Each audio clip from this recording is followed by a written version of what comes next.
dia a todos que nos acompanham nesta edição digital da APIC e que partilham o vosso tempo connosco. Nós vamos assistir ao Live in the Box número 7, gravado no Centro de Hemodinâmica do Hospital Santo António, no Porto.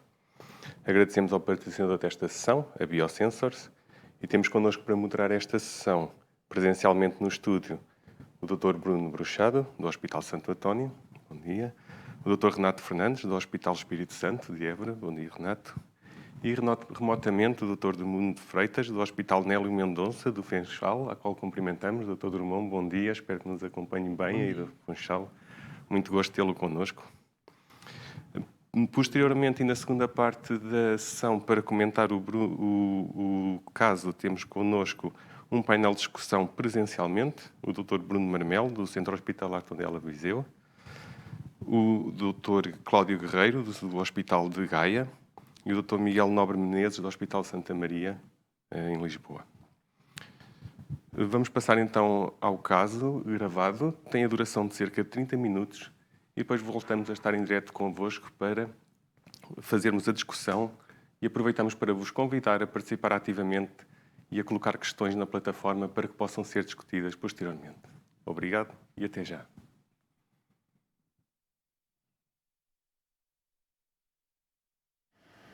Bom dia a todos. Em primeiro lugar, queria agradecer a Biosensor por patrocinar este Live in Box no Laboratório de Hemodinâmica do Centro Hospitalar Universitário do Porto, no âmbito da reunião anual da APIC 2020. Escolhemos para este caso, obviamente, como atendendo ao seu patrocínio, uma lesão calcificada e que vai ser utilizada aos shockwaves. Passaria de imediato à apresentação da equipa. Temos a nossa equipa, o técnico de radiologia, o técnico Pedro Monteiro, que está lá atrás, a técnica Joana Loureiro, de cardiopneumologia, o enfermeiro Armando, como enfermeiro circulante, o enfermeiro Fernando, a ajudar na mesa, que dispensa qualquer apresentação. Estará comigo aqui a doutora Raquel Santos, que é um elemento da equipa, e os operadores serão o Dr. André Luz e o Dr. Bruno Bruxado. De seguida, passaria à apresentação do caso clínico pelo Dr. André. Muito bom dia a todos. Este é um doente de 82 anos, fumador e dislipidémico. É um senhor que tem uma história já longa, há mais de 10 anos atrás, com angioplastias da circunflexa da coronária direita e da descendente anterior. Andaria muito bem, com uma FA permanente sob um anticoagulante oral. Há mais de 10 anos foi submetido a uma artroplastia da anca e tem uma diríase renal. O doente agora regressa porque está em cadeira de rodas e tem que ser rapidamente operado novamente à anca por falência da artroplastia. É um senhor que está cognitivamente impecável e, de facto, em avaliação pré-operatória da cirurgia não cardíaca, foi encontrada uma disfunção ventricular esquerda moderada a severa. O ecocardiograma tem uma fração de ejeção de 30%, com alguma hipertensão pulmonar e alterações da contratividade segmentar. Em relação a parâmetros laboratoriais, uma hemoglobina normal, uma elevação, como seria esperar, do NT para o BNP e uma clearance creatinina de cerca de 40 ml por minuto. Em geografia, como podem ver, os stents estão bem, portanto, isso é para nós tranquilizador. Tem stents na coronária direita, na DA e na circunflexa que estão patentes, sem restenose, mas identificamos de novo uma lesão grave, calcificada, envolvendo o tronco comum, em bifurcação, medina 1, e, portanto, penso que, do ponto de vista de indicação para revascularização, é claro que alguma coisa temos de fazer. Para modificar o prognóstico, não é aceitável que este doente se mantenha com um tronco comum crítico por revascularizar. E ainda é um doente que, do ponto de vista de risco operatório, foi considerado inelegível para a cirurgia da anca, sem primeiro se revascularizar o tronco comum. Conheço aqui a questão de fazer que tipo de revascularização, cirúrgica ou percutânea. Se olharmos do ponto de vista meramente aritmético para os scores, vemos que há uma equivalência de mortalidade se submetemos o doente a uma cirurgia cardíaca ou angioplastia. Contudo, há aqui questões que não são muitas vezes capturadas pelos scores, como a fragilidade, nomeadamente e maiormente este doente não consegue andar, não consegue deambular, o que consideramos que do ponto de vista de recuperação funcional pós-cirurgia cardíaca seria muito importante e difícil de se conseguir resolver e, portanto, em consonância com o cardiologista assistente e com o doente e com a família, foi linear que a preferência de todos foi para a angioplastia do tronco comum não protegido. Depois da apresentação do caso clínico para o Dr. André, eu penso claramente que há aqui algumas questões que temos que discutir. Primeiro, o acesso preferencial é radial e nós temos uma percentagem significativa de doentes que têm o acesso radial em CTF, portanto, esse será o nosso acesso. Podemos discutir aqui a importância do suporte hemodinâmico num doente com disfunção moderada a grave, se será ou não pertinente. Penso que atendendo à lesão angiográfica, nós temos alguma definição da lesão, mas acho que atendendo a este doente e à boa resposta que ele tem nos estentes anteriores, acho que nós devemos fazer este procedimento guiado por imagem intravascular e aqui atendendo à bifurcação e atendendo ao contraste da disfunção renal, achamos que deve fazer AIBOS e não deve fazer OCT. Obviamente que este terá um papel importante na abordagem da lesão. Outro problema que se põe aqui é se nós formos seguir o algoritmo das lesões calcificadas na plaque modification, se será uma lesão para fazer a rotablator ou será uma lesão para fazer shockwaves. Pensamos que este caso será um caso para shockwaves, vamos ver o que é que diz a imagem intravascular e obviamente, como é muito importante porque nós temos uma lesão de bifurcação verdadeira, medida 1-1, qual será a estratégia? Sabemos claramente que será uma estratégia para 2 stents e qual será a técnica de 2 stents que nós vamos utilizar neste doente. Vai ser uma angioplastia guiada por AIBOS. O AIBOS, essencialmente, nas lesões de tronco comum, tem a importância de nos mostrar a distribuição do cálcio e a distribuição da placa aterosclerótica e ver o nível do plaque burden. Permite-nos avaliar o sizing em termos de diâmetro, em termos de length do comprimento da lesão e, obviamente, também nos permite orientar onde é que nós devemos implantar o stent distalmente, isto é, a nossa landing zone distal, que deve ser uma landing zone sempre possível, uma landing zone saudável, entre aspas. Nós já efetuámos o AIBOS. Nesta fase eu passaria a palavra ao Bruno para comentar o RAN na circunflexa e o RAN na descendente anterior e tronco comum. Sim, exatamente, Dr. João. Acabamos de fazer os runs de AIBOS e a imagem intravascular confirma a calcificação exuberante que vimos na angiografia. É uma calcificação, como também vocês podem ver aí em casa, essencialmente praticamente concêntrica. Temos áreas de calcificação superficial e que ultrapassa também a média de praticamente 360 graus em algumas regiões, quer na CX proximal, quer na DA proximal. Áreas significativamente pequenas, com MLAs na circunflexa inferiores a 2.5 e na DA inferiores a 3.5, e depois, quando vocês conseguem ver isso bem, no tronco distal lá chegamos, é realmente uma calcificação muito significativa, mais uma vez um arco de cálcio importante, com um MLA no tronco distal de cerca de 3.7, 3.8, o que está claramente associado a impacto prognóstico e, portanto, acho que temos mesmo que o tratar e com técnicas eventualmente diferenciadoras, tendo em conta uma verdadeira bifurcação muito calcificada. Em termos de plaque modification, o que é que vocês estão a pensar fazer para preparar a lesão? Isto é claramente uma lesão de bifurcação medina 1-1-1, portanto faz algum sentido termos segurança no procedimento. E, portanto, o facto e a nossa estratégia, isto também é um live in the box de shockwave de litotrícia, passará efetivamente pela litotrícia intracoronária, porque eu acho que neste caso tem grandes vantagens em termos de segurança e em termos de eficácia. O facto de podermos deixar os 2 guias, quer na descendente anterior, quer na circunflexa, dá-nos algum conforto. Portanto, sendo um tronco comum, portanto, o risco de perdermos, ou o risco de, se usarmos outra estratégia que cause uma disseção não controlada, ou uma carina shift significativa, ou outras que possam levar até no reflow distal ou microembolização distal, quer dizer, é muito grave, não é? É muito significativo. E, portanto, aqui acho que, tendo em conta este tipo de apresentação, o balão de litotrícia terá realmente uma palavra interessante a dizer e apesar de alguns desafios também, porque apesar de tudo vamos temporariamente ao colitronco comum, mas isso também iremos discutir, mas acho que será realmente aqui a melhor forma do que uma estratégia mais diferente. Pois, vocês não vos preocupa terem eventualmente concluir o tronco comum 10 segundos para fazer a preparação da litotrícia? Nós, isto sendo um tronco comum e por experiência no nosso laboratório, nós sabemos que as indicações são da aplicação de um ciclo de 10 segundos ou a aplicação de ciclos repetidos de 10 segundos. Sendo um tronco comum, o que nós fazemos por sistema na nossa experiência é o primeiro ciclo fazemos apenas uma aplicação de 5 segundos e depois, posteriormente, de acordo com a evolução do ECG, a dor do doente, o perfil hemodinâmico, conseguimos perceber aí sim se podemos fazer os próximos ciclos seguidos. Isto também é uma das flexibilidades do balão de litotrícia intracoronária, esta flexibilidade que nos dá, e vemos o comportamento da lesão e do doente, o perfil hemodinâmico, para decidir se podemos fazer ciclos completos ou não. Eu acho que provavelmente vamos poder, mas vamos também experimentar isso. Muito bem. Tendo em conta as dimensões do vaso que nós encontramos angiograficamente e por AIVOS, nós vamos começar a preparar a lesão do tronco para a descendente anterior. Achamos que vamos ter que implantar stent até ao stent que está já presente a jusante, que persiste um bom resultado, apesar já do tempo de evolução. E, portanto, a nossa estratégia, tendo em conta a dimensão do vaso, é começar por um balão de litotrícia de 4 mm, 4x12, que é sempre o habitual. Ok, enquanto preparamos o catéter de litotrícia, o balão de shockwave, só uma explicação técnica muito rápida.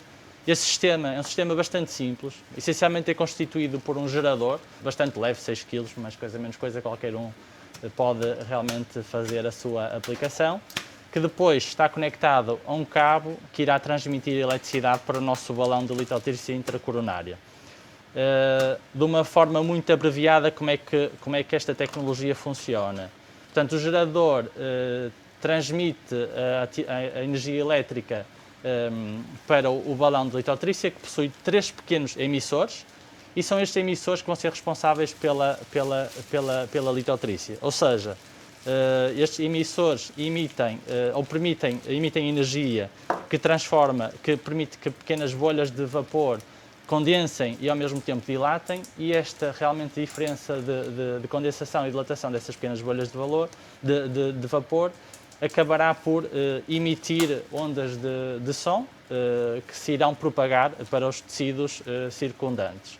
Estas ondas de som têm uma equivalência de pressão de cerca de 50 atmosferas, especialmente nas lesões calcificadas, ou no contacto com diferenças de estruturas de superfícies calcificadas ou tecidos moles, e portanto estas 50 atmosferas são geralmente suficientes para termos uma grande modificação da placa, não só da placa calcificada ao nível da íntima, mas também ao nível da média.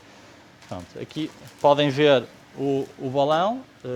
O enfermeiro Fernando foi mais rápido a fazer a preparação do balão do que eu a explicar a técnica, porque efetivamente isto é um sistema extremamente simples. É um balão, exatamente, é um balão que segue no Rapid Exchange, não há necessidade de microcatéteres, guias específicos, é utilizado num workhorse habitual. Como curiosidade, não existe uma manga esterilizada para conectar ao cabo de eletricidade, e, portanto, ao cabo do gerador, e portanto o que nós usamos, e que cada um pode usar no seu laboratório, é uma manga de ecotransesofágico. Podem usar também uma manga do AIVOS, uma manga da OCT, é um bocadinho indiferente, é um bocadinho ao vosso gosto, porque realmente este cabo é reutilizável e não está esterilizado, e portanto temos que o fazer. Pronto. Temos o balão preparado e depois de avançar, se calhar, explicamos um bocadinho melhor como é que a energia é libertada. Penso que é importante vermos como é que ele navega. Nós estamos habituados a ter muito bom material, como todos nós, e, portanto, já não estamos habituados a ter material que não nos ajude. E, portanto, a experiência que nós temos tido aqui no laboratório é que, de facto, o comportamento destes balões é melhor do que aquilo que seria expectável. Eu diria que é quase tão bom como um balão não complacente convencional. E reparem que conseguimos passar tranquilamente o tronco. Já estamos lá e acho que temos que começar a aplicar porque tem uma lesão grave. Vamos começar a primeira insuflação. Portanto, insuflamos a 4 atmosferas, é o que está recomendado, e nesta fase, sem grandes, não existindo grandes portanto, bolhas de ar, podemos começar a aplicação. Decidimos, tal como tinha referido, aplicar apenas 5 ciclos e depois desinsuflar. E a verdade é que, sendo um tronco comum, sendo esta oclusão, a verdade é que, para além de uma pequena redução das pressões, mas também tem a ver com o próprio material dentro do catéter, o doente teve praticamente totalmente assintomático, sem alterações do eletrocardiograma e sem grandes complicações. Isto dá-nos alguma segurança para procedermos e fazermos o que é recomendado, que são o ciclo de 10 bursts de cada vez. Bem, novamente, insuflamos a 4 atmosferas, o balão fica junto à parede e realmente passamos à emissão dos pulsos. Depois de terminar o ciclo de 10, insuflamos a 6, esperamos uns segundinhos rápido e desinsuflamos. Mais uma vez, pressões adequadas, sem grande complicação. Podem ver ali claramente na geografia que a lesão do tronco distal já praticamente abriu, o que é bastante confortável. Portanto, um ciclo já está aplicado, 6, e vamos desinsuflar. Muito bem. Deixamos o doente respirar temporariamente. E as recomendações são mesmo estas, não é? Nós temos, por questões também do material e da própria duração dos emissores, temos 80 pulsos para aplicar, habitualmente distribuídos nos tais ciclos de 10 segundos, que podemos terminar os 10 segundos, ou como na primeira aplicação fizemos só 5 segundos. E, portanto, essa gestão também é interessante e também tem que ser feita, como é que queremos aplicar a energia, também para sermos eficientes no procedimento. E nós neste momento já aplicámos 2 ciclos. E as pressões também? Estão ótimas, as pressões estão ótimas. O dente está bem? Okay. Portanto, eu acho podemos fazer mais um ciclo aqui, não? Estamos mais no tronco médio, não é? O tronco curto, e portanto é difícil ter... Queres teste um bocadinho? Acho que estamos bem, são CC. É mesmo aqui. Em termos angiográficos já parece realmente haver uma grande diferença. Mais uma vez, isto foi balão de IVL direto. Não é? Não precisamos de pré-dilatar com nada. E a passagem, a navegabilidade do dispositivo é bastante boa. Bruno, só para quem não tem experiência, porquê 6 atmosferas após digamos que a libertação do ciclo? Claro. É assim, as recomendações são mesmo uma aplicação a baixa pressão. Porque isto é um device atmosferas. A 4 atmosferas. Nós, depois de aplicar o ciclo, insuflamos mais 2 atmosferas, chegamos às 6, para quase que acomodar ou portanto, aumentar um bocadinho a expansão do balão e eventualmente aproveitar a fragilidade que se criou no cálcio para o tornar mais compliant, mais complacente. Efetivamente é uma questão técnica, essencialmente.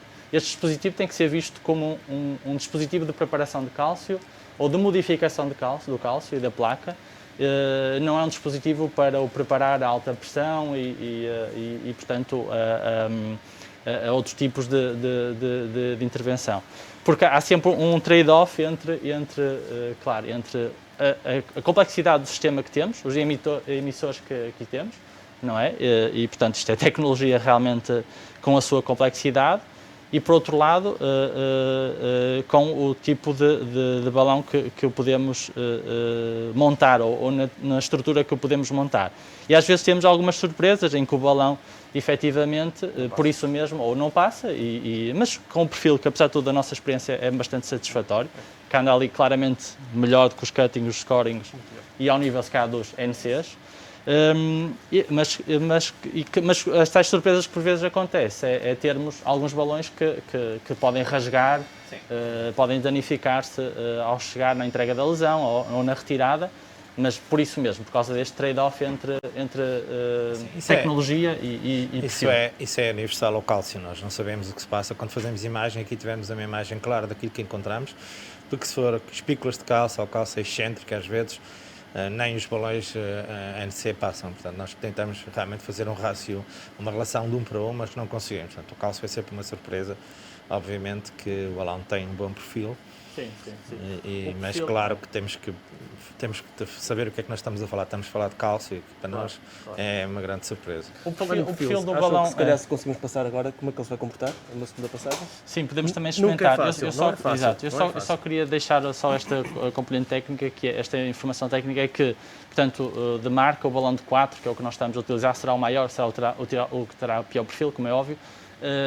Terá uma dimensão, mesmo fechada ou pronto a utilizar, de cerca de 1 milímetro ou 1.01 milímetros. E, portanto, quer dizer, é um balão que, apesar de tudo, nós conseguimos utilizar em qualquer catéter 6 frentes e até em qualquer extensão de catéter, porque nestas lesões muitas vezes precisamos. Inclusive, se formos a comparar diâmetros com diâmetro, até mesmo extensões de catéter 5F, em teoria, poderiam receber este tipo de balão.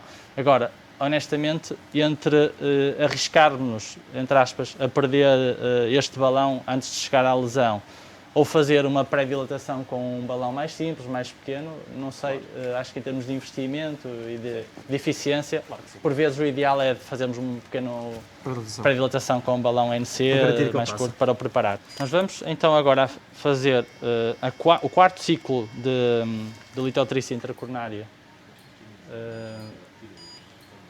ao nível do tronco comum, no eixo tronco comum DA.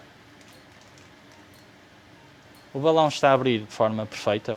E se calhar nesta fase poderíamos eventualmente fazer um ponto de situação com AIVOS. O que é que acham? Sobre perceber se já temos algum ganho luminal no tronco comum significativo. Se o doente está ótimo, está perfeitamente estável. Geograficamente nós vemos de facto que o balão passou bem e vimos que o balão abriu de uma forma, digamos que houve uma posição, uma abertura simétrica do balão, portanto uma expansão excelente e sem grandes dificuldades. Vemos que realmente em termos angiográficos há um ganho, há uma pequena decisão controlada na transição do tronco distal para o hósting da DA, mas de tudo que é expectável, mas de facto é impressionante o ganho em termos luminal que nós tivemos do ponto de vista angiográfico. E por aí vamos até confirmar isso mesmo, não é? Acabamos de ter o RAN. Portanto, olhando para o RAN de AIVOS, é engraçado ver que na transição tronco distal DA ostial temos já fratura das placas de cálcio e já há um ganho de lumen, com um MLA agora do tronco que era de 3.7 é de 8.5. Vemos também que a nível da DA proximal e na transição para o stento prévio ainda temos uma região bastante calcificada que ainda temos que ir preparar melhor com o balão de litotrícia. Só gastamos ainda 4 ciclos, ainda temos 40 pulsos para utilizar. Acho que vamos fazer isso mesmo agora. Portanto, vou insuflar novamente a 4 atmosferas e vamos começar a aplicar. Mais uma vez, as tensões estão ótimas, sem qualquer problema. Ocasionalmente, vocês veem no polígrafo que há uma captura, e isto também é interessante, se quiserem comentar, há uma captura do estímulo enviado pelos emissores do balão de shockwave e o doente basicamente conduz, porque tem uma frequência basal ali um bocadinho abaixo de 60 por minuto, conduz praticamente com o ritmo induzido pelo balão. Querem comentar isto? Se é relativamente à segurança? Isto é algo que está descrito, que é normal acontecer, ou aparecer um estímulo não conduzido, ou no caso deste doente, o estímulo ser mesmo conduzido. Não há perigo nenhum para o doente e mesmo em doentes portadores de pacemaker não há descrição de nenhuma complicação ou desincronização provocada por isto. Muito bem, estamos agora a terminar o 7º ciclo e fizemos toda a descendente anterior, tronco distal, até àquela porção já coberta por stent e nesta fase achamos que provavelmente será suficiente para passarmos à parte seguinte. Nesta fase, eu acho que se não tivermos nenhuma disseção significativa, o fluxo está ótimo, podemos passar já para preparar só um bocadinho contraste. Está tudo bem? O diâmetro de referência para a circunflexa anda por perto dos 3.5 mm. A recomendação é que o balão de IVL tenha uma relação de 1:1 com o diâmetro do vaso. O que é expectável, não é? Temos que apor bem o balão ao vaso, porque todas as diferenças de superfície poderiam fazer dissipar esta onda de ação que nós precisamos e que será a terapêutica e, portanto, assim sendo, a nossa ideia será, portanto, utilizar um balão de 3.5 agora no eixo tronco circunflexa proximal até ao próximo setembro. Ainda assim, nós deixamos 10 pulsos no balão de 4, isto também para mostrar que podemos recuperar e se nós não ficarmos totalmente satisfeitos, nomeadamente no ósseo da circunflexa, temos 10 pulsos no balão de 4 que podemos acrescentar aos impulsos que vamos dar com o balão de 3.5 e, portanto, acho que é uma das vantagens desta técnica, não é? A facilidade, a flexibilidade, a segurança com que estamos a fazer mangioplastia do tronco comum sem qualquer... Sim, mas sobretudo eu gostava de sublinhar é que de facto nem sempre se consegue repassar e reutilizar o balão depois de ter utilizado. E de facto aqui nós conseguimos utilizá-lo, o que para mim foi uma surpresa, de facto. Não estava à espera de conseguir passá-lo com tanta facilidade novamente para... Ok, estamos com bom suporte, estamos com bom catéter, isso ajuda muito, mas em todo caso não seria expectável que se conseguisse passar depois de ele estar aberto. À medida que nós vamos ganhando experiência, vamos percebendo que o balão tem um perfil muito bom para a tecnologia que tem. Exatamente. Não é? Porque, não se esqueçam, temos 3 emissores, portanto, são estruturas metálicas complexas e portanto, tem que haver sempre este compromisso de tecnologia e de capacidade de entrega. E neste caso em particular, acho que é importante notar o diâmetro dos vasos, portanto não estamos a falar de vasos pequenos, estamos a falar de vasos grandes, não é? Sem dúvida. Se há preditor de mau resultado a longo prazo, são áreas intracetentes pequenas. Mais uma vez, o que temos falado sobre o perfil do dispositivo, a lesão, quer dizer, a circunflexo axial tinha um MLA muito baixo e efetivamente passou com grande facilidade. Muito bem, vamos começar então agora na circunflexa proximal, 4 atmosferas e começamos a aplicação. Na porção inferior ainda há aqui uma indentação, uma placa longa, não é? Não há uma expansão simétrica ainda do não balão. é totalmente confortável, Eu vou chegar à frente um bocadinho para lá, melhorar então mas também não tem que ser. Sim, claro. O balão não tem que abrir totalmente, desde que o torne compliant. Sim, mas isso era expectável, atendendo à imagem de extensa calcificação, 360 graus na circunflexa, de facto, é impressionante. Está melhor agora. Claramente, após o terceiro ciclo, portanto 30 pulsos, parece-nos que já melhorou alguma coisa. angiograficamente já se começa a notar a diferença. Bom, mais uma vez nós conseguimos apreciar o ganho em termos angiográficos da pré-dilatação na circunflexa e tronco distal, de facto. Há sempre ali uma pequena imagem de recoil, mas isso não é todo inesperado, atendendo à imagem da extensa calcificação e profunda calcificação da circunflexa, nomeadamente proximal, mesmo justo ao ostial. De facto, nós vemos que facilmente o balão passou a lesão e agora vemos o ganho do ponto de vista angiográfico. De facto, temos um bom resultado angiográfico para aquilo que tínhamos previamente. Fará sentido usarmos o balão de 4 no ósteo da circunflexa, aquele balão que ainda temos um ciclo para utilizar, não temos nenhuma disseção, não é? Eu honestamente acho que a circunflexa sendo sempre uma zona. Nós vamos fazer AIVs para ver qual é o diâmetro residual pós-stenting, não é? Mas acho que sendo a zona onde há sempre mais problemas, eu acho que faz sentido ganhar o máximo de lumen no ósteo da circunflexa e atendendo à extensa calcificação em 360 graus que tínhamos no ósteo da circunflexa, acho que faz sentido fazer uma preparação muito bem feita da lesão. Eu vou tentar passar o balão de 4, que já tínhamos utilizado para o tronco da IA, e reparem como ele passou bem. Reparem, isto é o balão que já foi utilizado quantas vezes? 7 vezes. Já fez 7 insuflações. E agora vamos só melhorar um bocadinho a parte de tronco CX com um balão de 4. Achamos que não vamos comprometer a circunflexa proximal, apesar de o sizing ser um bocadinho superior. Vamos melhorar um bocadinho só toda aquela óssea circunflexa, que é, como disse o Dr. João, e muito bem, é a zona das técnicas de bifurcação, onde há mais restenose. E terminamos. Uma das vantagens desta técnica, uma das suas características, é que a onda de choque e as tais 50 atmosferas causadas por essa onda de choque são essencialmente aplicadas no cálcio, porque na transição para tecidos moles não há qualquer... portanto, essa onda é dissipada rapidamente e, portanto, não há qualquer implicação e isso deixa-nos muito, muito confortáveis. E, quer dizer, isto é daquelas coisas que nós fazemos, até podemos aplicar no dedo, não vem nenhum esgar de dor, portanto, é realmente interessante como esta técnica também é diferenciadora nesse aspecto. A preparação da lesão acho que está bem feita nesta fase, acho que não me parece que vale a pena estar a fazer mais pré-dilatação neste momento, devemos ir partir para uma técnica de stenting. Qual é a vossa decisão relativamente à estratégia de 2 stents? Eu acho que aqui, olhando para a anatomia, olhando para a evidência científica, eu acho que eu avançaria para uma técnica, para um double kissing crush, um DK crush. O ângulo é favorável, o vaso principal é a descendente anterior e o side branch é a circunflexa. Uma técnica side branch first aqui garante-me que tenho sempre o eixo principal, tronco da IA, só com uma fila de stents, 2 layers de stents em cada parede e, portanto, não vou ter ali um mesh de stents no tronco comum, apesar do tronco ser grande e poder acomodar perfeitamente também um TAP, uma variação do TAP. ou do T-stenting.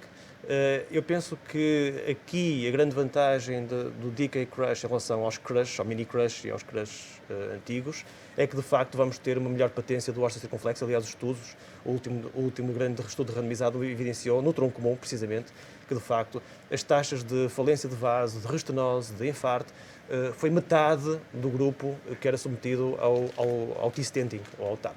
Portanto, eu acho que estaria confortável, se concordarem, em avançarmos para uma técnica dessas. E com stent direto. Acho que estamos confortáveis angiograficamente e por aivos que a lesão está preparada, portanto acho que vamos avançar. Nós nesta fase já terminamos a implantação dos stents, seguindo a técnica como planeado, o DK Crush. Implantamos inicialmente um stent, um drug-eluting stent 3.5-12 da CX ostial para CX proximal e consecutivo àquele stent que está ali a jusante. E de seguida, depois do kissing, implantamos 2 stents com fármaco. Era impossível fazer isto só com um stent neste eixo. E, portanto, temos um stent, isto de acordo com a avaliação que fizemos de aivos, como viram anteriormente, um stent de 4,5 por 28 para o tronco DA e depois a pressão que faltava, um 4 por 12, a torná-lo consecutivo ao stent ajusante.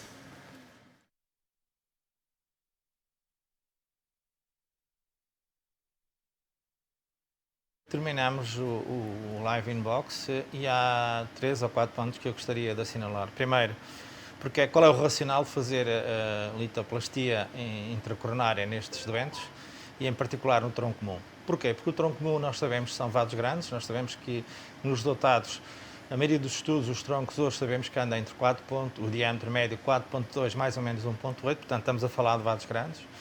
Por outro lado, sabemos que a maioria dos doentes com tronco comum, estamos a falar à volta de 80% dos doentes com tronco comum têm doença distal, e sabemos que a carina é uma zona livre de doença, mas sabemos que na bifurcação, e a maioria dos doentes há uma afetação da bifurcação, e geralmente são lesões calcificadas.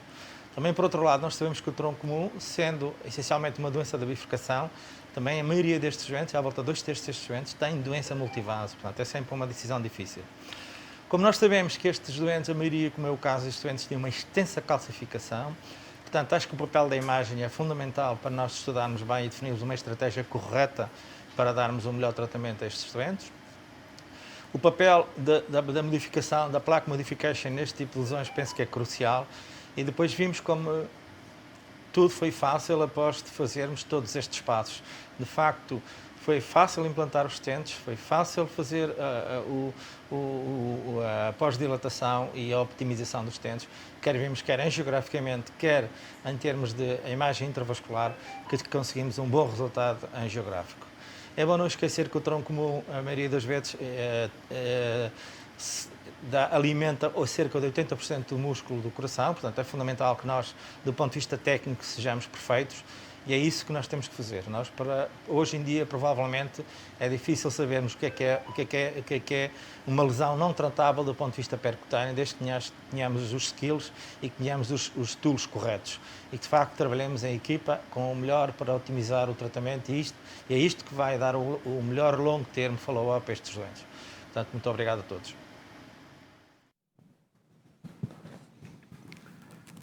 Muito obrigado pelo excelente caso, bem-vindos de volta.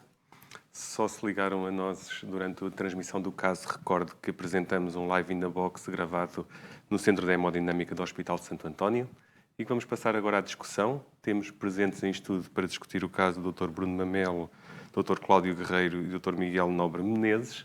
E como moderadores desta discussão temos presentes o Dr. Bruno Bruxado e o Dr. Renato Fernandes e remotamente o Dr. Durmundo Freitas, a quem se calhar aproveito por estar remotamente, por novamente cumprimentar e passar-lhe a palavra, se quiser colocar algumas questões ao painel de discussão e participar ativamente nesta discussão. Muito obrigado. Ok, boa tarde a todos. Muito obrigado pelo convite que me interessaram para estar presente aqui na reunião. E para uma técnica relativamente nova, uma técnica que nem todos os hospitais têm ainda capacidade, o nosso, por exemplo, não estamos capazes de utilizá-la neste momento, apesar de dentro de pouco tempo provavelmente passaremos a utilizá-la. E queria só perguntar se no final do procedimento não há que fazer kissing balloon. Foi feito. Não foi mostrado porque até o grande interesse do caso era realmente mostrar a técnica e mostrar a sua preparação, mas rapidamente foi passado, foi um DK Crush convencional, portanto, o stent para o side branch, primeiro kissing, stent para o main branch, segundo kissing e o pote com balão de 5,5. Exato, foi feito. Todos os passinhos. Tudo muito dado, ficou fantástico, o caso ficou fantástico e acho que isto é uma técnica para termos sempre em atenção em contraponto com o rotablator. E gostava de perguntar, sobretudo para quem não está habituado a ela, que indicações formais é que podem fazer com que nós utilizemos uma ou outra técnica em relação à utilização no tronco comum? Se algum dos membros do painel de discussão quiser comentar, ou então mesmo o Bruno. Sim, posso fazer uma pequena abordagem. Assim, claramente, nós quando falamos de cálcio pensamos logo na atractomia rotacional e com esta nova tecnologia, que já não é tão recente quanto isso, temos sempre esta tendência a compará-lo imediatamente rotablator e litotrícia, não é? E apesar de tudo, eu acho que são técnicas complementares e para contextos que são diferentes. E a verdade, uma lesão que é impossível de passar, que não seja por um fio guia e por uma oliva de rotablator, nunca será uma lesão para shockwave e, portanto, são técnicas para doentes diferentes, mas que depois a certo ponto também se podem complementar. E, portanto, no tronco comum nós também decidimos trazer este caso porque achamos que pode ser uma técnica adicional e muito interessante, porque, quer dizer, é um território massivo, não é? É o principal vaso coronário habitualmente e, portanto, deixa-nos muita segurança nós termos sempre uma guia, quer na circunflexa, quer na descendente anterior. E, portanto, com esta técnica estamos sempre confortáveis que não existirá necessidade de não proteger a circunflexa, por exemplo, na aterectomia, ou, por outro lado, se tivéssemos a usar outro tipo de balões modificadores de cálcio, como o cutting, o scoring, o risco de fazermos um carina shift significativo e deixarmos o doente instável e com dor, etc., também praticamente não existe, porque estamos a 4 atmosferas e isso é bastante positivo.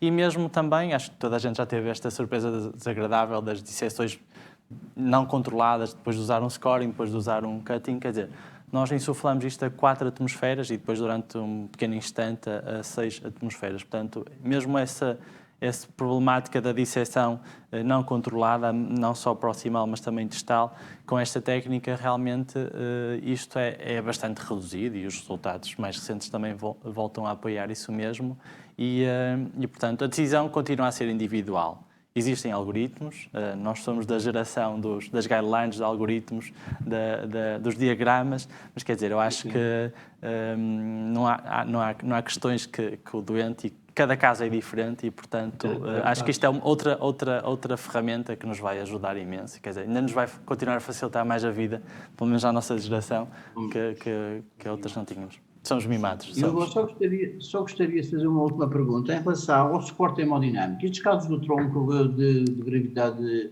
bastante significativa, será que, com que critérios é que nós utilizaremos suporte hemodinâmico nestes doentes, nomeadamente um IPEL ou outro sistema de suporte mecânico? Bem, eu acho que este caso é um caso de risco bastante elevado, não é? Com um doente com má função e doença crítica do tronco, e a verdade é que mesmo neste caso extremo a utilização da tecnologia, mesmo com os pulsos de 10 segundos, foi bem tolerada. E, portanto, eu penso que o suporte hemodinâmico upfront teria que ser considerado obrigatoriamente em doentes já instáveis, bastante instáveis de base, penso eu, clinicamente não estivessem bem, porque dentro da estabilidade clínica eu acho que este é um caso de uma gravidade já muito significativa e a técnica foi muito bem tolerada. Uma coisa também importante... Não usam suporte de uma forma preventiva? Não, nós pelo menos não. Isso vai depender de cada centro, não é? Se calhar até podemos... Eu acho que esta questão do suporte também depende muito de que suporte é que o centro em particular tem, se está num centro cirúrgico ou não cirúrgico. Por exemplo, nós em Santa Maria aqui o suporte que teríamos possível eventualmente seria ECMO, não é? E eu acho que neste caso também depende da técnica que vamos aplicar. Ou seja, aqui tínhamos a possibilidade de usar o Shockwave, que de facto nos permite fazer uma abordagem bastante controlada. Mas se, por exemplo, tivéssemos a priori à espera de utilizar a rota, a probabilidade deste doente instabilizar com esta idade e com um compromisso já de função era muito mais significativo. Não quer dizer que fosse colocado logo a priori, porque é como é logo assim uma coisa um bocado agressiva, ainda por cima nesta idade para se colocar. Mas é algo que tem claramente que ser pensado. Porque, por exemplo, se eu inclusivamente estiver a pensar em pôr este doente em ECMO, para além de todo o suporte à volta que vou ter que ter a seguir para ele, até podia implicar que eu fizesse um estudo adicional prévio à angioplastia, inclusivamente das próprias pernas do doente, da vasculatura periférica do doente, para perceber a probabilidade de conseguir utilizá-lo com sucesso ou não. Depois, uma coisa que eu acho que pode facilitar em alguns casos, sobretudo se estivéssemos a pensar na possibilidade de pôr este doente em ECMO, mesmo que não possamos ECMO a priori, ter logo um par de bainhas femorais inseridas que permite o acesso rápido de futuro, em vez de estarmos depois da pressão a colocar o sistema, que é outra coisa que pode facilitar bastante a vida. Eu acho que nós falamos muitas vezes do suporte hemodinâmico mecânico, mas também nunca podemos descurar, e nós, por não termos cirurgia cardíaca on-site, nunca tivemos, não é?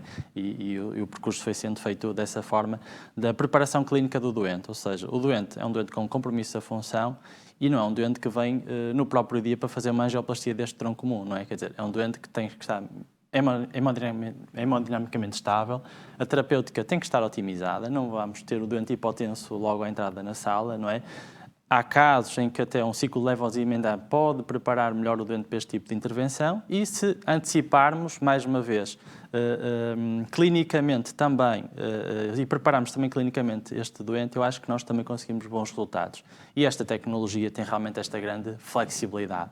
Nós fazemos o primeiro ciclo, por sistema fazemos apenas 5 insuflações para ver a tolerância do doente, não é obrigatório, como a recomendação técnica vai referindo, e quem lê na diagonal percebe isso, que seja feito o ciclo imediato dos 10 segundos. E, portanto, isso dá-nos tempo, conforto para ver como é que o doente se comporta, como é que vai evoluindo, e acho que isso também realmente vai trazer uma grande mais-valia neste tipo de intervenção, não é?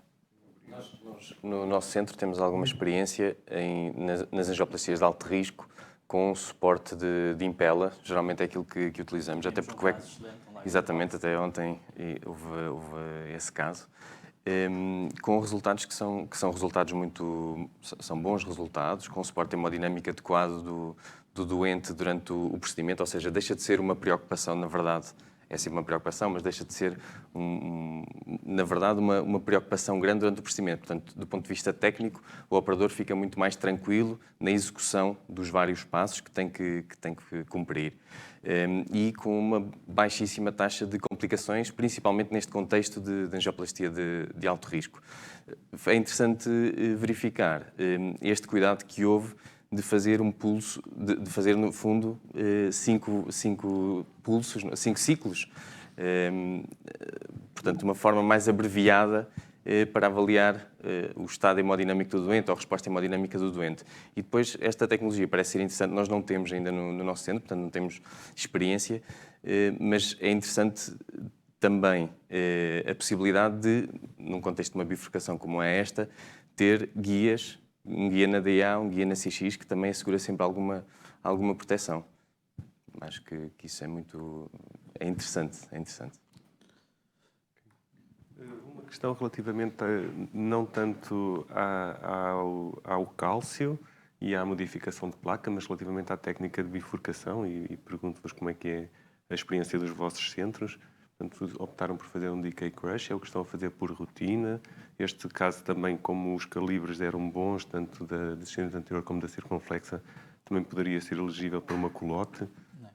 Como é que é a vossa visão neste aspecto? No nosso centro, estamos muito confortáveis, os 4 operadores, com o decay crush. E atendendo à evidência atual da comparação das verdadeiras bifurcações, optamos logo de início realmente por essa técnica, e a nossa técnica de eleição, mas também este ângulo era favorecedor de uma técnica de decay crush ou uma culote, claro. Mas isso... Como é que estão nos vossos centros? Como é que... Eu acho que varia de facto um bocado de operador para operador, não é? Mas nós, do ponto de vista estrito de evidência científica, o crescendo do decay crush leva um bocadinho a adotar cada vez mais isto, independentemente do conforto de cada um. Mas então nós também sabemos que o outcome depende muito da experiência que o operador tem com uma técnica específica. E, portanto, eu acho que se um operador estivesse claramente mais confortável com uma culote, que seria sensato avançar para uma culote, até porque este é um homem de 82 anos, não é? Portanto, não estamos à espera de um resultado daqui a 15 ou daqui a 20 anos, ou mesmo até daqui a 10 anos. Portanto, acho que a experiência do operador também seria muito relevante. Nós temos bastante uso, de facto, de crash. A técnica de crash é genericamente utilizada por bastantes operadores e, portanto, é muito comumente empregue. Há um outro operador que também são bastante mais experientes com o TAP e com o T, mas eu acho que o DK Crash aqui que seria uma excelente. E foi uma excelente. Claro. A litotrícia também acho que nos pode dar essa facilidade no sentido em que nós claramente temos que preparar o side branch, porque é uma verdadeira bifurcação, mas como fazemos esta preparação de uma forma soft, sem disseções, com um fluxo que se mantém adequado, quer dizer, estamos tranquilos em não se tentar primeiro o side branch. E, portanto, se a nossa técnica de eleição é um TAP, como o side branch continua patente, não está dissecado, com mais segurança esta técnica também nos ajuda, porque se tentamos o main branch e como o vaso, o side branch está adequado, conseguimos com mais segurança e sem grandes entradas em disseções, etc. Se calhar, também aí acho que o balão de IVL pode ser interessante para quem está mais habituado ao tipo de bifurcações. Nós somos clínicos e estamos mais confortáveis a comentar e a discutir indicações clínicas e critérios clínicos, mas chegam-me aqui um par de comentários relativamente aos custos, comparativamente às outras técnicas de plaque modification de cálcio. Podemos dar indicação à audiência, mais ou menos, comparativamente, se o valor será semelhante, se é mais... Eu acho que nós não podemos ver o valor, e também acho que a discussão não vai ser de números, não podemos ver o valor individualmente. Acho que nós temos que ver o valor do procedimento em si. E temos que somar o que nós poupamos ou esperamos poupar com esta tecnologia. E como vocês viram, basicamente nós fizemos IVL e stent direto. Okay? Não usamos mais qualquer balão de pré-dilatação, não usamos, se fosse, por exemplo, para a traquetomia rotacional, um microcatéter e um guia específico para passar as lesões, e acho que tudo isso tem que ser realmente englobado no conjunto. E por isso mesmo é que já existe realmente evidência de avaliação de impacto económico e que parece que realmente é positivo a utilização da litotrícia intracoronária, não é? E acho que será um bocadinho por aí.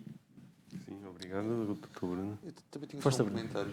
Considerando que isto é uma técnica tão segura, que parece relativamente fácil, sem adição de passos a um procedimento considerado standard, ou com pouca adição de passos a um procedimento considerado standard, veem nisto uma alternativa também quase logo a seguir ao balão não compliant, nos doentes com lesões calcificadas, ou quase de primeira linha?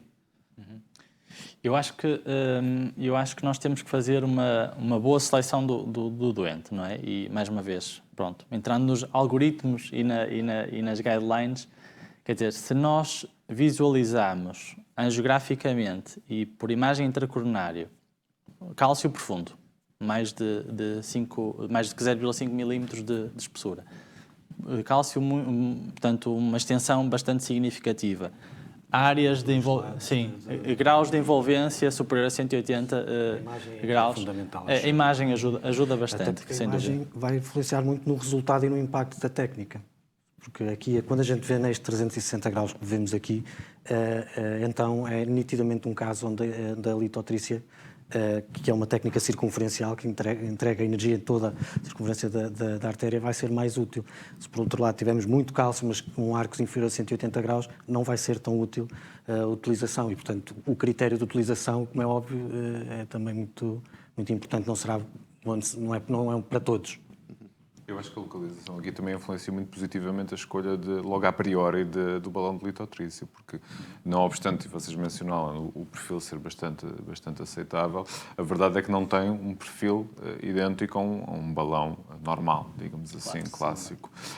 E, portanto, essa questão, o tronco é ideal também nessa perspectiva, não é? Está logo ali, a probabilidade de conseguirmos navegar é significativa e ao oferecer uma preparação muito controlada, não é? Limita também a probabilidade de complicações num caso tão arriscado. Claro, Miguel. Eu acho que isso é um excelente comentário, porque é um conceito que recorrentemente é introduzido nas mesas sobre litotrícia, que é o perfil do balão. primeiro, trade-off entre tecnologia, e temos tecnologia de ponta, não é? Estruturas metálicas dentro daquele balão, que é impossível deixá-las soft e com uma crossability de um balão por aí simplesmente de plástico, não é? Mas nós temos que comparar contextos. Mais do que comparar um balão diretamente de IVL com um balão de semi-compliant ou um cutting, eu acho que o contexto... Idealmente deve ser entregue um balão com um diâmetro de 1 para 1 ao vaso, ok? Portanto, nós, por exemplo, numa coronada de distal com calibre de 3.5, nós idealmente devemos ir lá entregar o balão de shockwave de 3.5, mas algum de vocês, numa lesão muito calcificada, muito tortuosa, iria avançar um balão NC de 3.5 a priori? Não. Provavelmente vão ter que fazer um trabalho de base previamente, vão ter que precisar de um guide extension, é muito provável, não é? E é nesse contexto mais de comparação direta que nós temos que perceber esta lesão. Claro que isto é um tronco comum, uma lesão proximal, era expectável que o perfil fosse adequado e que realmente a lesão, apesar da gravidade e do MLA tão baixo, conseguisse passar relativamente bem. Mas nessas lesões tais mais tortuosas, mais distais, nós já sabemos que mesmo um NC com o mesmo calibre não ia lá chegar, nem, muito menos chegar a um scoring e um cutting balloon. E, portanto, acho que é neste conceito que nós também temos que perceber. O investimento é grande, o balão tem o seu valor, e como isso foi muito bem colocado, portanto, também temos que o proteger e realmente temos que ser eficientes. Isso também acaba por ser, às vezes, quase um videojogo em que temos que gerir como é que o vamos entregar e como é que o vamos poupar para realmente o entregar os 80 pulsos no sítio onde nós queremos. E eu acho que isso também é muito desafiante e também torna as coisas também interessantes, não é? Ok, obrigado. Passando aqui um bocadinho do intervenção imediato para o pós-intervenção e o seguimento. Portanto, este é um doente com uma técnica de bifurcação no tronco. Precisará de dupla antiagregação. Quais são os fármacos que escolhemos neste doente? Ao mesmo tempo, é um doente que precisa de uma intervenção cirúrgica não cardíaca a curto prazo. Em que é que isso vai modificar ou adaptar a estratégia da dupla antiagregação e se retoma ou não uma estratégia base e em que timing é que vai ser operado? Será que o ortopedista vai operar com dupla antiagregação? Não sei. O ortopedista operava pelo menos isto. Digam lá. Alguém quer comentar assim a dupla antiagregação? Eu acho que aqui que a questão da dupla antiagregação há um lado muito bom na dupla antiagregação, não é? Que a maneira como o caso foi brilhantemente conduzido, não é? Deixa-nos, do ponto de vista de resultado técnico, muito tranquilos, não é? Apesar de ser uma técnica de bifurcação e apesar de ter o tronco, nós não temos nenhuma dúvida relativamente à expansão e à posição adequada do stent.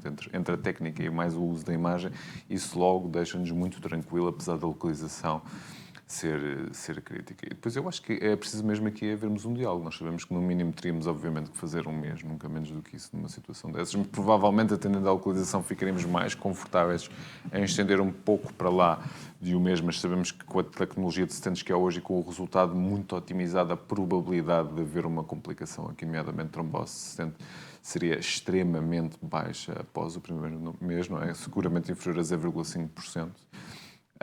Do ponto de vista de fármacos, eu acho que estamos na presença de doença coronária estável, estamos num homem idoso, resultado técnico excelente, acho que seria linear a utilização da aspirina e de clopidogrel.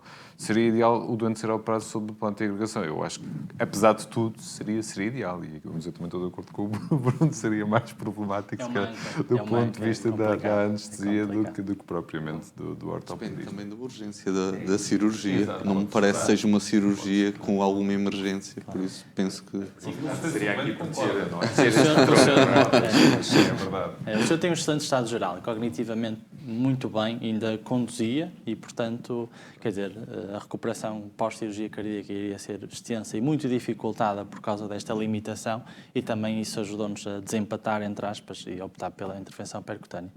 Também por causa disso. Claro, está feito em contexto hospitalar, a sessão de antiagregação vai estar vigiada e, portanto, acho que a curto prazo. E a sugestão, então, seria as 4 semanas antes de poder suspender um dos antiagregantes?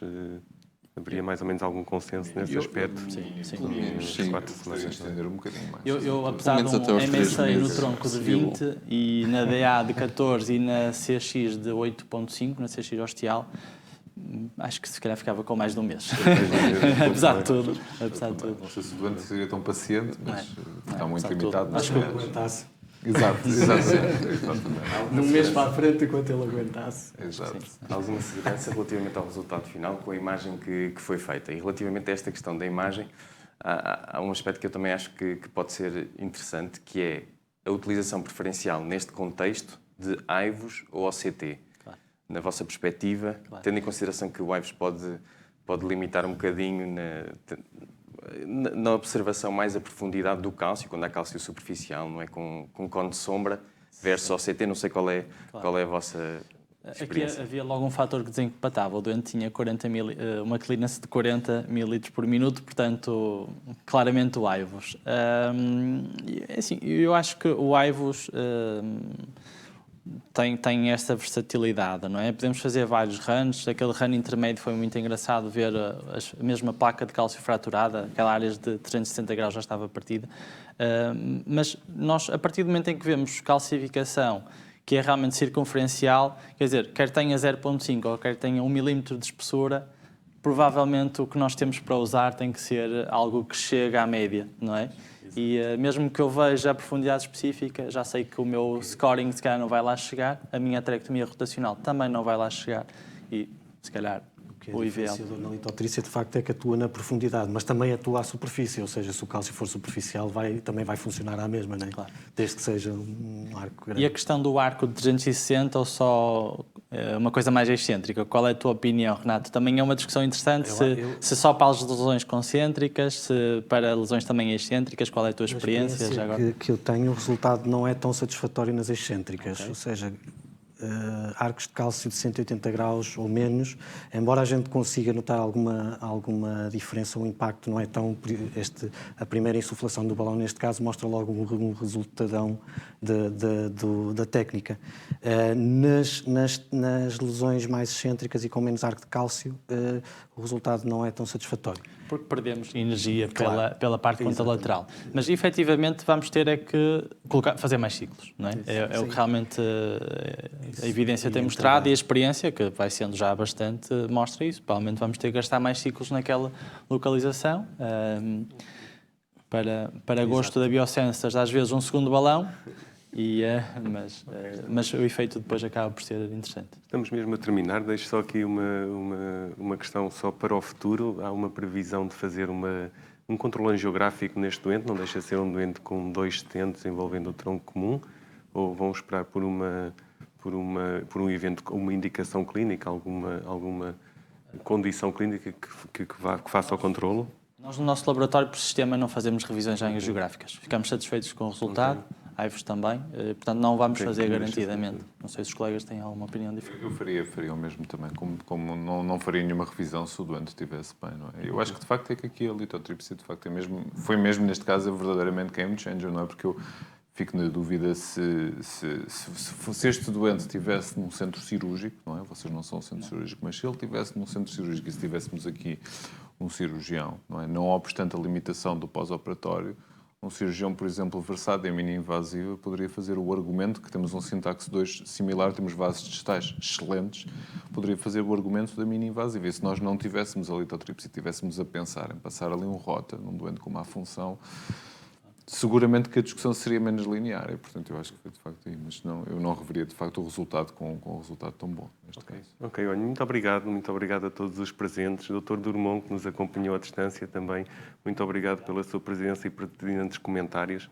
A todos vocês que nos acompanharam digitalmente, não só nesta sessão, mas em toda a APIC, o nosso muito obrigado e contamos convosco para a sessão de encerramento e para as futuras APIC. Boa noite.